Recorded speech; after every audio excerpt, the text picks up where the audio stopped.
Olá, meu povo querido! Aqui é Isabel, a mãe morada, e o vídeo de hoje vai ser em um formato diferente. Eu dei uma entrevista para uma rádio falando a respeito de violência doméstica e abuso doméstico, nesses dias de quarentena. E eu achei que o conteúdo ficou muito legal e eu resolvi fazer um vídeo diferente que vai ser mais em formato de podcast, tá bom? Então, se liga!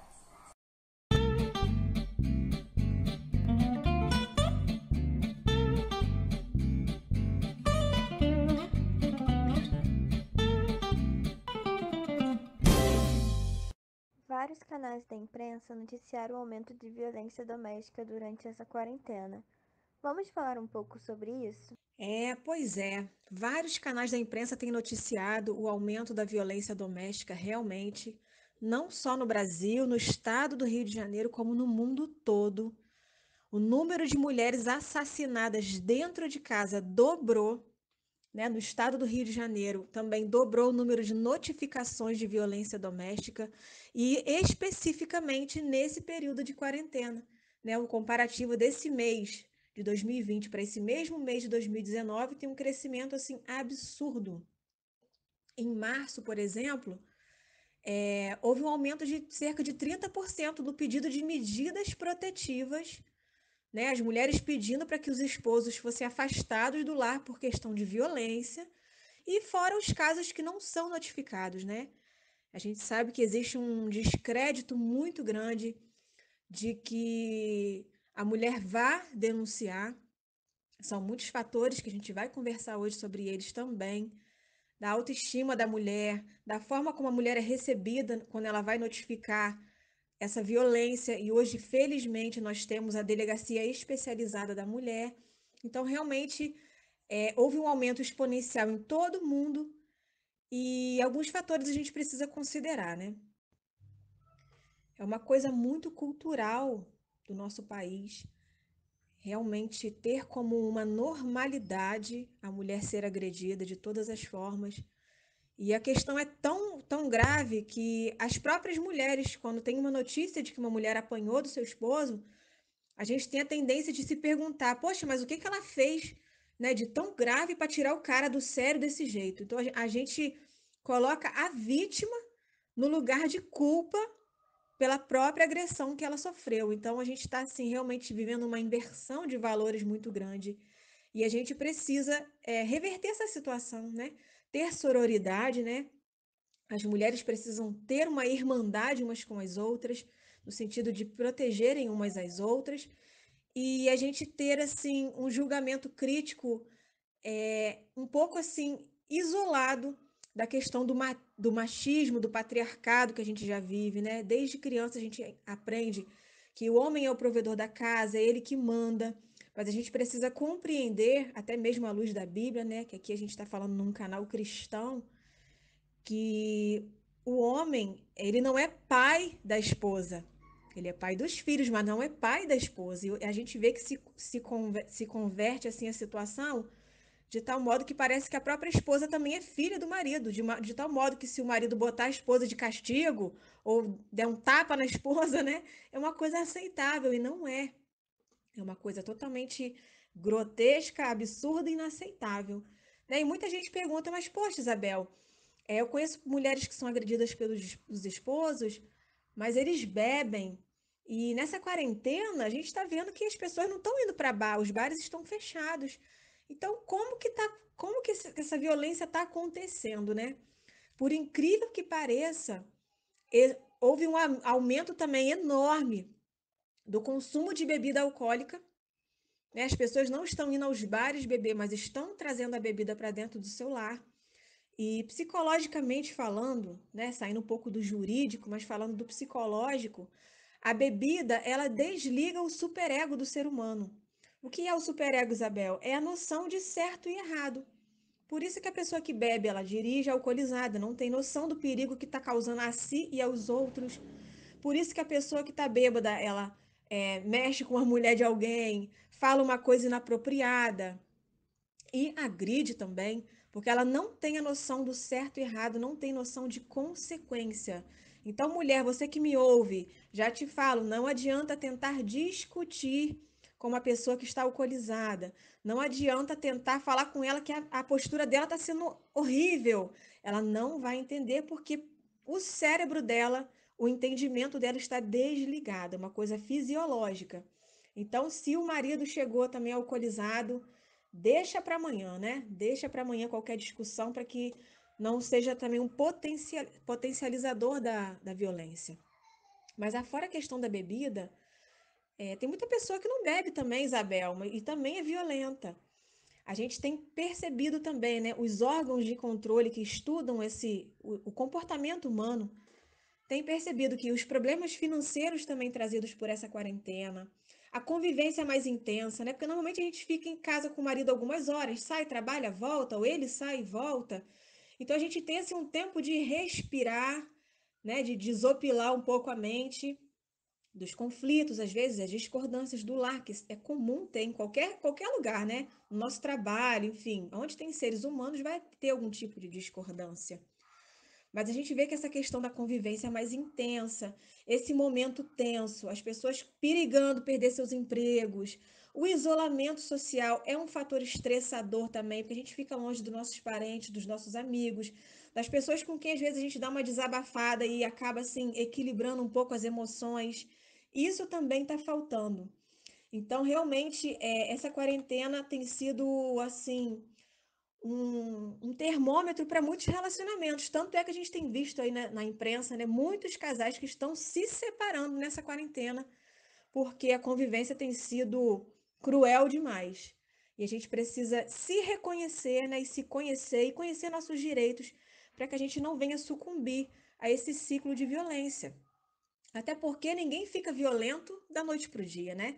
A gente compreende que isso é um processo e a violência em geral passa por ciclos, né? Começa, segundo os próprios especialistas no assunto, com uma fase de tensão, né? Um estressezinho, às vezes tem uma troca de insultos, né? A discordância fica um pouco mais acalorada e passa pelos xingamentos, muitos conflitos, o casal briga por qualquer coisa. E aí, de repente, começa a se agravar um pouco mais essa questão das discussões, chegando até a agressão física.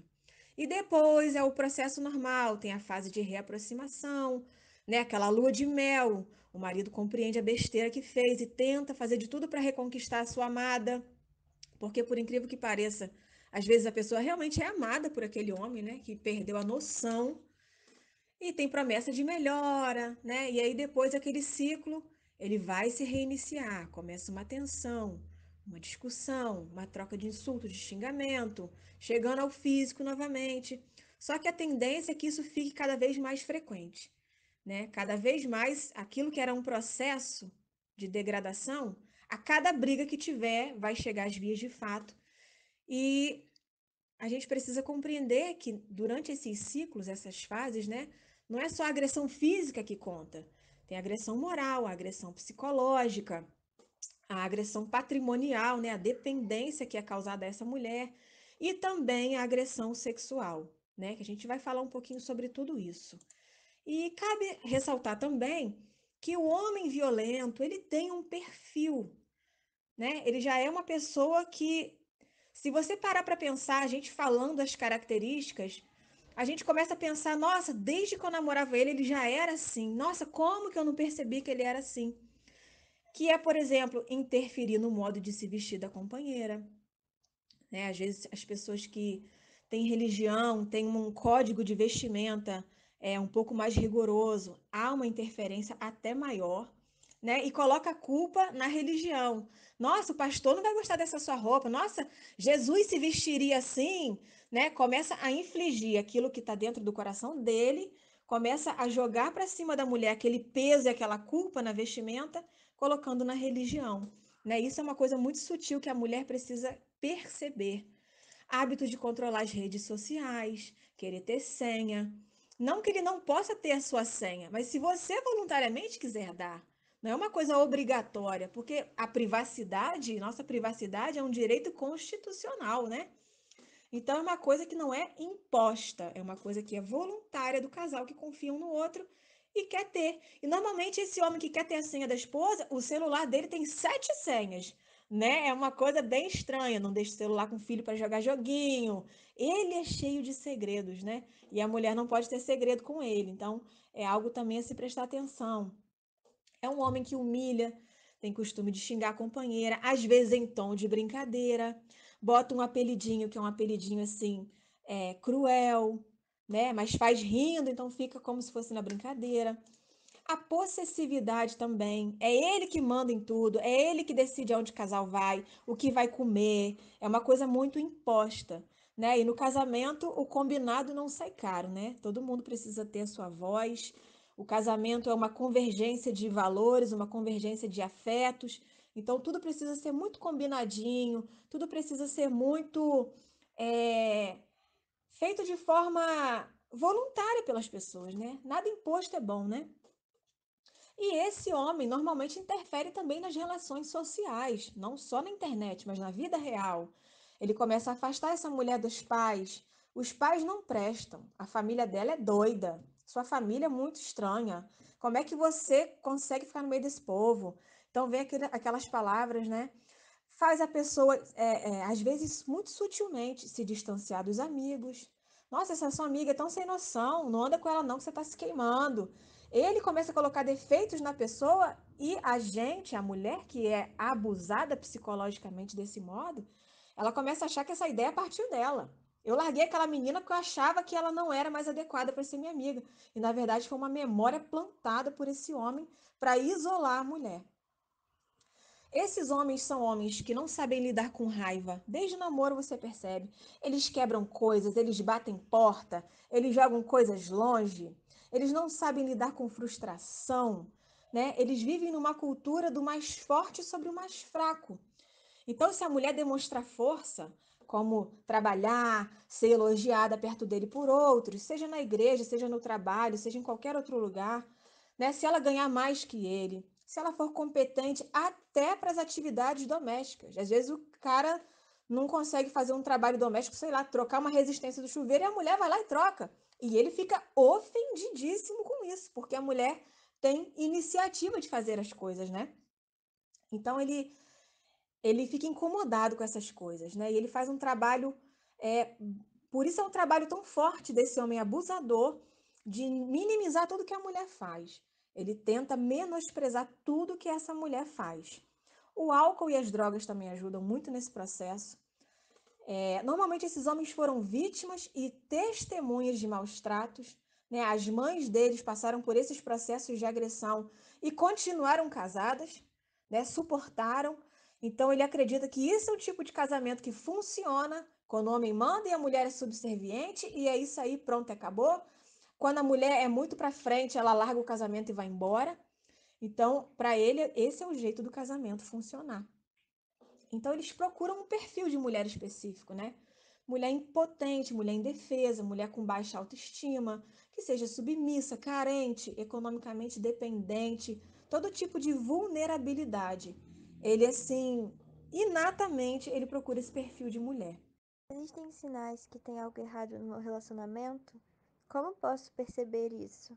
Pois é, tem sim formas de perceber que tem algo errado nesse relacionamento. A psicologia, ela já tem uma linha do tempo da violência, né? Que você pode perceber facilmente se você está em uma dessas fases e já dá um basta com seu companheiro. Não dá um basta de se separar, mas falar, olha, isso não tá legal, vamos procurar ajuda, né? Porque às vezes, como a gente falou, os vários fatores acima, fatores culturais, fatores de estresse emocional do momento que a gente está vivendo, tudo isso pode querer dizer apenas que o homem está só num momento ruim, né? Não é habitual esse comportamento dele. E tem saída sim, existem terapias de casal, né? Existe ajuda jurídica. Às vezes a gente vai, né? Eu, como advogada, os casais vêm a mim para, às vezes, assinar um divórcio e saem de lá pensando de novo se realmente isso vai acontecer. Vai divorciar mesmo? Vamos pensar mais um pouco? Vamos procurar ajuda, vamos procurar um líder aconselhador, um pastor, um psicólogo, terapia de casal. Enfim, acaba que o advogado funciona meio que como um psicólogo, né, para esse casal. Porque quando a gente coloca as cartas na mesa de forma objetiva e a gente começa assim a dividir, mapear as culpas, a gente começa a perceber que os casais eles titubeiam, eles falam: "Poxa, isso aqui A gente não tentou até o fim esse jeito aqui para a coisa dar certo. Então, com um ciclo de violência, né, se não chegou até aquele momento que o cara realmente já está agredindo, já perdeu o respeito, já perdeu a dignidade e realmente o próximo passo é realmente um feminicídio, né, é matar a mulher, a gente pode sim frear esse processo. Mas a mulher justamente tem que ter essa força interior, sair dessa questão vulnerável, né, tomar o protagonismo da sua vida e falar: não, desse jeito não quero, desse jeito não vai continuar. Esse não é um ambiente saudável, não é a forma que eu quero criar nossos filhos. E por incrível que pareça, muitas mulheres suportam tudo isso em favor da família e dos filhos, sendo que os filhos, eu posso falar, né, com categoria sobre isso, os filhos sabem tudo, percebem tudo, ficam doentes junto com a mãe, eles sabem tudo que a mãe está passando, por mais que a mãe disfarce, e acaba tendo um efeito inverso, né? Você às vezes tem um homem que é um mau marido, mas não é um mau pai. E quando você mistura esses sentimentos nos seus filhos, os seus filhos não adianta falar que eles estão pequenos, que eles não estão percebendo que eles estão percebendo, você acaba maculando a imagem daquele homem de vez. Porque eles associam que o cara é um homem ruim de tudo, é uma pessoa ruim. Eles não separam que ele era um marido ruim, mas na verdade ele era um bom pai. Ele provia tudo que se precisava na casa. Ele era até um pai carinhoso, mas com a mulher ele tinha esse comportamento de algoz. Então a mulher acha que está fazendo isso pelos filhos, mas na verdade ela está piorando a situação porque ela pode fazer com que os filhos tomem realmente repulsa por esse homem, né? E a agressão começa, né, na forma moral, né, na forma verbal. E da forma moral, a gente pode perceber, como eu já falei, o ciúme excessivo, né? Um controle excessivo. Ele pune a companheira com falsas acusações, né? Ele tem assim um controle exagerado sobre tudo que ela faz. E a gente precisa parar para perceber, porque todo homem que é ciumento demais, às vezes a pessoa, ela está projetando a si mesma no outro. Então, como ele é capaz de trair, ele está querendo dizer que você é capaz de trair também? Ele está julgando você por si próprio? Então, a mulher precisa também dessa meditação, né? De raciocinar a respeito das suas emoções e a respeito dessas situações. A humilhação, menospreza tudo que a mulher faz. A comida da mulher é pior, a comida da mãe dele que era boa, a comida da cunhada é melhor que da esposa. Por exemplo, tudo é uma oportunidade dele menosprezar. Por quê? Afundar a autoestima da mulher é parte desse processo de subserviência. Então, sempre vai ser essa coisa sutil de fazer a mulher se sentir uma porcaria, que a única chance dela ser feliz é com esse cara, que ela já teve muita sorte de achar esse cara, ela não vai ter essa sorte de achar um outro companheiro, ainda mais tendo filho. Enfim, são coisas muito sutis que acabam assim inundando a mente da mulher e fazendo ela se afogar nesses sentimentos que fazem ela permanecer parada nessa violência, né? Sem reagir contra essa violência. E essa quebra de confiança é uma justificativa para fundamentar uma história que só existe na cabeça do agressor. Ele acha que a mulher está conversando com alguém, ele acha, tem uma história na cabeça dele, e ele fica procurando coisas que confirmem essa história mirabolante que tem na cabeça dele, né? Também tem a violência psicológica, né? Uma opressão muito forte, não permite a comunicação com amigos, com familiares, né? Também é uma forma de violência. Passa os gritos e a violência verbal, né? As brigas e desentendimentos começam a ser verbalizada. Aquela coisa que era um pouco sutil. Nossa, você, todo arroz que você faz queima, hein? Daqui a pouco fala, pô, você queimou arroz, sou incompetente. Tá achando que meu dinheiro é capim? Então a coisa já começa a partir assim de um cerco e começa realmente a se tornar uma flecha de agressão contra a mulher. Deixa eu pensar o que mais. Nessas brigas e desentendimentos, né? Vamos falar um pouquinho mais sobre isso. Tudo que a esposa ou os filhos fazem, por exemplo, não é correto. Ele começa a plantar uma sementinha, né, na autoestima da mulher, como eu falei, que ela não é uma boa esposa, que ela não é uma boa mãe. Ele começa a procurar problemas nos filhos para dizer que a mulher não é uma mãe competente, que a mulher não está vendo isso, que a criança está suja porque a mulher não lavou a roupa. E então, várias sutilezas. E aí começa a gritaria, né, os xingamentos a serem ouvidos pelos vizinhos, o ambiente vai se tornando ruim, até para os filhos, né? Os filhos às vezes nem querem estar dentro de casa, porque sabe que se o pai. Ou ficam temendo pelo horário que o pai vai chegar do trabalho, porque já sabe que vai ter confusão, que vai ter algum barraco vai ser armado. E isso também acaba com o psicológico dos seus filhos, tá? Começa a fase de ameaças também, né? O desejo de machucar a pessoa fisicamente, ele é tão grande que ele começa a ameaçar. Você me paga, da próxima vez eu te arrebento, você merecia umas pancadas, né? Para não dizer um termo mais chulo. E o corpo dá sinais também nessa violência, porque ele começa a fazer gestos bruscos, começa a trancar a mão como se quisesse socar você, botar dedo na cara, né, ameaçar dar tapa, começa a quebrar coisas, né? Tem maridos que começam a bater nos bichos ou bater nos filhos para ferir a mãe, porque ele não pode bater na mãe, então ele bate nas crianças, porque ele tem autoridade, né? Ele se funda nessa autoridade que ele tem e começa a agredir todo mundo. E chegando até o ponto, né, das agressões físicas. E aí realmente é o ponto mais crítico, né, porque coloca a vida do outro em risco, causa danos físicos, psicológicos, causa trauma, muitas vezes na frente dos filhos, e também a violência sexual, que é uma coisa que hoje se ventila, né? Forçar o ato sexual quando a esposa não quer. Isso é estupro, mesmo estando no casamento. A gente sabe que o corpo, nosso corpo, né, biblicamente falando, o nosso corpo pertence ao nosso cônjuge, mas é tudo feito de forma voluntária, né? A gente precisa lembrar que a Bíblia, por exemplo, fala em respeito ao jejum. Quando o casal quiser jejuar e ficar separado de corpos, eles precisam combinar isso primeiro.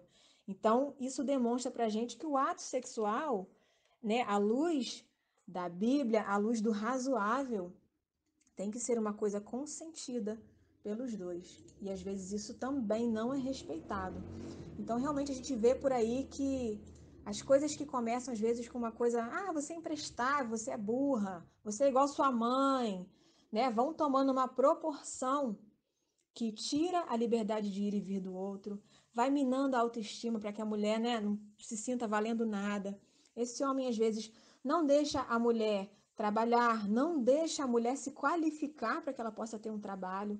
Então, a mulher fica com medo de sair desse casamento, porque ela não tem qualificação profissional. Então, ela vai se lançar na vida e falar: eu vou viver de quê? Eu não sei fazer nada, eu só sei cuidar de casa, eu só sei cuidar de filho. Então, realmente é um processo que tem que ser freado o quanto antes. Como peço ajuda? Esse é um tema muito abrangente, né, gente? A gente já falou bastante, ainda tem muito a se dizer, né? Mas o nosso tempo aqui é limitado. Então, a gente fica com essa última pergunta, né? Doutora Isabel, eu me identifiquei em alguma dessas fases aí. O negócio aqui em casa não tá legal.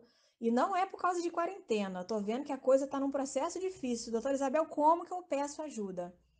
Olha, minha querida, você tem várias formas hoje de pedir ajuda. A internet é uma ferramenta muito importante nesse ponto, né? Salvo os casos em que realmente os esposos não deixam a esposa acessar nada, né? Aí é no grito mesmo, a gente vai resolver isso no grito. Mas a gente hoje tem várias ferramentas, é cada vez mais humanizado o atendimento a essa mulher, no sentido de atendê-la com dignidade, sem julgamento o que ela fez para o marido dar um catiripapo nela, né? Porque hoje existe uma delegacia especializada para cuidar da mulher e te dá um encaminhamento psicológico, inclusive para seus filhos. E, inclusive, existem projetos para que essa mulher venha se qualificar, se colocar no mercado e conseguir ter uma vida condigna fora desse pesadelo desse marido agressor. Primeiro ponto, 190, Polícia Militar, a ligação é gratuita. Se você quiser uma delegacia especializada da mulher, você liga para o Disque 180, né? A Escola da Magistratura tem uma cartilha sobre a violência doméstica, especificamente nessa quarentena, para você sair desse processo. Inclusive, eu estou disponibilizando aqui para a Jaque, né, para a Rádio Caledônia, para que você que quer ter acesso a isso, manda um WhatsApp, dá um jeitinho de se comunicar e falar: eu quero ler esse negócio aí para entender melhor essa situação. Então, a Jaque manda para você como se fosse receita de bolo, tá? Troca o nome do arquivo, enfim, para que você possa se informar, né, e sair desse processo. Na internet, você pode seguir as redes sociais do @mapa do acolhimento, que é uma rede que também acolhe essa mulher que saiu da violência, quer sair do ciclo de violência, para que ela possa realmente recomeçar a sua vida com dignidade, né? E uma coisa muito importante é que antes mesmo de começar essas agressões, você avise seus familiares e os seus amigos da sua situação. Desabafe com alguma amiga, com a sua irmã, né, com a sua pastora, enfim, pastora, está acontecendo isso, isso e isso. Porque às vezes você de fora, que está ouvindo, né, que tem uma mulher passando por esse processo, você tem uma visualização melhor da situação. E a mulher que está nesse relacionamento, às vezes não percebe. Ah, ele está nervoso hoje.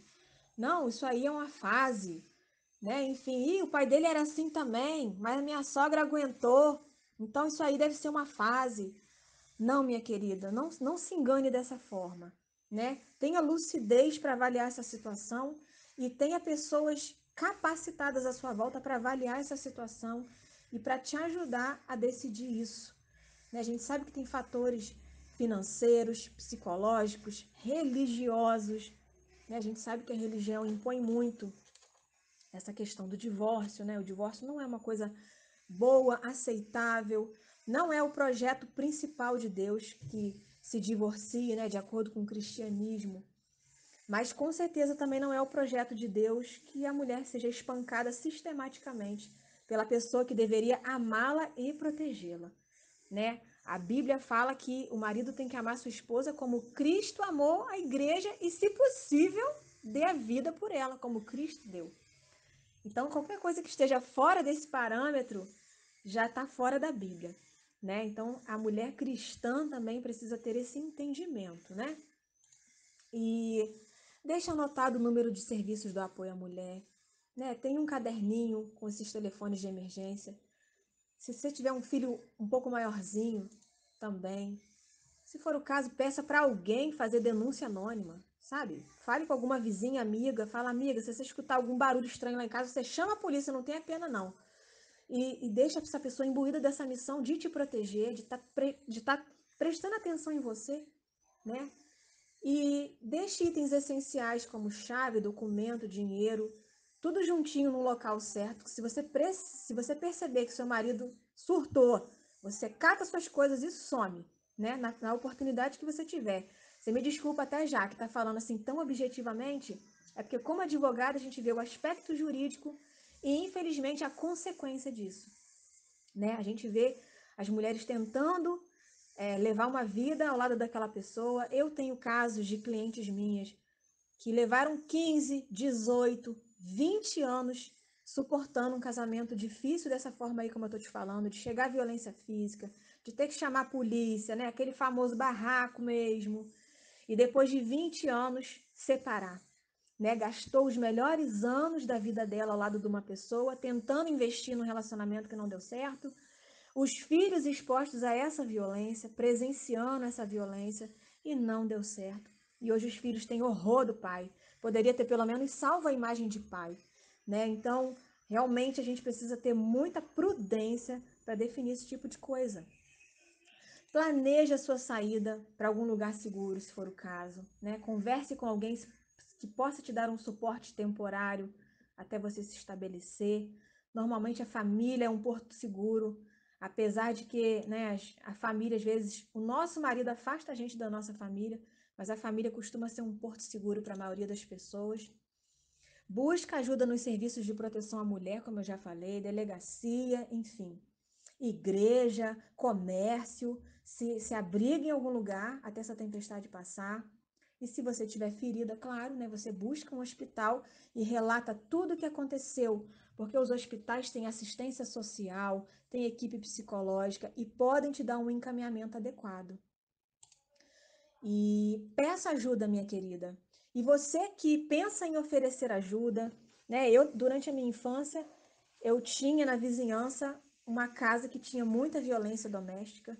né? E muitas vezes minha mãe pulou muro já para socorrer essa família, de pegar o homem com um fio para bater nos filhos e na esposa, com faca, já tirou faca da mão dele, porque ele chegava bêbado totalmente desorientado, sem noção.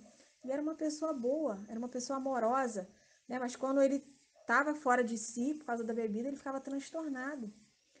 E essa família terminou também. Essa mulher não suportou essa violência. Então você que pensa em ajudar, que ouve barulhos estranhos na sua vizinhança, enfim, aquela história, gente, que em briga de marido e mulher ninguém mete a colher, isso é uma mentira do cão, né? A gente precisa deixar isso de lado. Tem que se meter, sim. Amigos, familiares, intervenham mesmo, denunciem mesmo, liguem para a polícia e peça para bater lá na casa da sua vizinha. Pode fazer isso, porque se você conhece alguém que está passando por essa situação, né? Você não pode ser omisso. Oferece ajuda, busca contato, procura saber se precisa de algo, o que você pode fazer para ajudar a tirar essa pessoa dessa situação. É muito importante isso. Porque às vezes a própria pessoa que está passando por isso, ela está nesse looping eterno, nesse processo de violência e está achando que isso é normal, está achando que isso é uma fase e que isso vai passar. Né? E olhando de fora, a gente percebe que na grande maioria dos casos não vai passar. E vocês, meninas, um conselho, né, de uma advogada, né? Conselho se fosse bom, ninguém dava, vendia, né? Mas eu tô fazendo uma promoção hoje, tô dando um conselho para você, meninas que estão ainda namorando, noivas. Afora tudo isso que eu já falei, né? Todos esses sintomas que o seu amado esteja dando, que ele é uma pessoa desequilibrada e que com o casamento a tendência é só piorar. Eu peço a vocês, meninas, conselho que eu gostaria de ter tido, né? Ou tive, mas ignorei, porque era jovem, era apaixonada e preferia ter minhas próprias experiências. Meninas, ouçam seus pais, ouçam seus amigos que te amam, porque de fora, né, da situação, de fora da paixão, a paixão faz a gente ver tudo lindo e perfeito. De fora da paixão, as pessoas conseguem enxergar melhor. Então, se uma pessoa está te tirando do seu círculo de amizades, né? Converse com outras pessoas. Se você está achando que uma amiga é inadequada para você, conversa com sua mãe, com sua irmã, com suas primas. Poxa, o que você acha dessa menina? Se for uma coisa unânime, que essa menina realmente é sem noção, é uma coisa. Agora, se você vê que é só uma tentativa do seu namorado ou do seu noivo de te isolar, você sai fora disso enquanto é tempo, né? Foi noticiado alguns dias atrás um caso que me deixou bastante chocada e que fica aí para terminar o nosso bate-papo, fica de alerta. Uma moça que estava apenas namorando, resolveu passar a quarentena com seu namorado, eles foram para a mesma casa. Tinha assim, uns 3 meses de namoro, né? Estão naquela fase da paixão, resolveram ficar juntinhos. E esse rapaz simplesmente trancou essa moça dentro de casa, desligou o celular dela. A família dela simplesmente não nem sabia direito onde ela estava. E ele torturava ela, batia nela, violentava ela, trancada dentro de casa sem que ninguém soubesse. E aí eles foram ao banco para ver essa questão do auxílio emergencial. E não podia entrar com acompanhante, porque ele queria entrar junto com ela, agarrado com ela, e o guarda não permitiu que entrasse com acompanhante. E dentro desse banco, essa moça conseguiu pedir socorro para o gerente, mostrou para o gerente que ela estava toda roxa e pediu socorro. E dali veio a polícia e acautelou esse cidadão e tirou ele da vida dela. Apenas namorados, no auge da paixão, com poucos meses de namoro. Então a gente precisa estar atento, né? As mulheres precisam apoiar umas às outras, não julgar, para que a gente possa sair desse ciclo de violência, tá? Foi um bate-papo maravilhoso. Eu agradeço muito essa parceria com essa rádio maravilhosa, com esse programa que todo dia tem novidade, todo dia tem coisas maravilhosas pra gente, né, Jaque? Muito obrigada por essa oportunidade. E eu espero que você, mulher, se estiver nessa situação, que você atravesse, né? É uma tempestade, não há mal que sempre dure. A justiça está do seu lado para te proteger e proteger seus filhos. E hoje em dia a gente sabe que com a internet a gente tem uma rede muito maior, muito mais fortalecida para que as mulheres possam acolher e ajudar umas às outras. Tá bom? Um grande beijo para todos, um excelente final de semana. Tenham fé em Deus que essa quarentena já já acaba, a gente vai voltar à vida normal. Vamos ter fé, não é verdade? E que Deus abençoe a todos. Um beijo.